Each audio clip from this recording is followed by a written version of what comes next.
میں آپ کے سامنے ایک بات عرض کروں گا. میری عمر 2.5 سال تھی. میں بیمار تھا تو میرا سانس نکل گیا. میری پھوپھی اقبال صاحب کی ماں اور میری والدہ رونے لگی. بابا جی صاحب اس مسجد میں رہتے تھے. انہوں نے دروازہ کھول کے پوچھا ان کو کہ تم کیوں روتی ہو، کیا بات ہے؟ تو انہوں نے میرا کہا کہ یہ گزر گیا ہے. کہا یہ خدا کا کام ہے، تم رو کر کیا کرو گی؟ اچھا، یاسین صاحب کے والد کا کہا ان کو کہو قبر تختے کی تیاری کرو، میت کو میرے پاس لے آؤ. میت کو میرے پاس لے آؤ. لے آئے، وہ یہاں رکھا ان کے پلنگ پر. مجھے وہاں قبر تختے کی تیاری ہوئی اور قبر کھودی بھی کچھ 2 انچ کھودی یا کتنی کھودی. تو میری یہ رگیں جو ہیں یہ حرکت کرنے لگیں.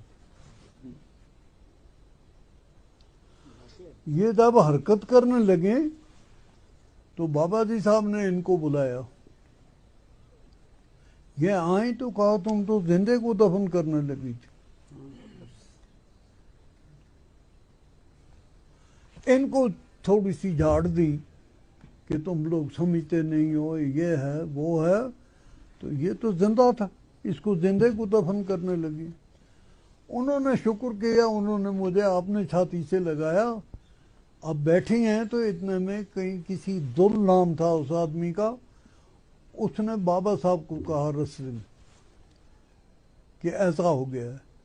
بابا صاحب آئے تو بابا صاحب فرماتے ہیں کہ سیاہ قسم کیا ململ کا صافہ میرے سر پر تھا، ابرک لگی ہوئی. پورا جنٹل مین تھا میں. تو میں وہاں پہنچا تو مجھے یہ خیال نہیں پڑا کہ وہ صافہ میرے یہاں ایک حصہ اس کا گلے میں پڑا ہوا ہے. بابا جی صاحب نے کہا میاں میرا ایک شعر لکھو. کسی بھی صورت میں وہ کشف ایسا نہیں کہتے تھے جس صورت میں دوسرا یہ سمجھے کہ یہ کشف ہے. شریعت کا پردہ ہوتا تھا. بابا صاحب نے کہا قلم بات رکھے حضرت کس طرح، تو انہوں نے دکھایا لام لکھ کرامتا اور پیچھے پہلا دے ساڈی وار پیرا ڈوبے لکھ بیڑے 12 برس دیڑے لائے گھومنوں کڈ کے پار پیرا. ساری عمر ڈولی تیتی تد بولی خاطر رب دی چپا مار پیرا. اب صدقہ حسن حسین دا جی میرے سر تھی غم اتار پیرا. انہوں نے لکھا، کہا سناؤ. انہوں نے سنایا. سننے کے بعد بابا جی صاحب جلال میں آ گئے، بے خود ہو گئے. تو انہوں نے کہا کہ میرے سے آگے لاکھاں فریادی فریاد کر رہے تھے. تو میں نے کہا آج پہلے میری بار ہے، پھر اور کرو جو کچھ کرنا ہے.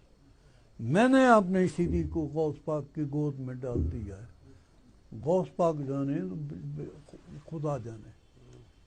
اگر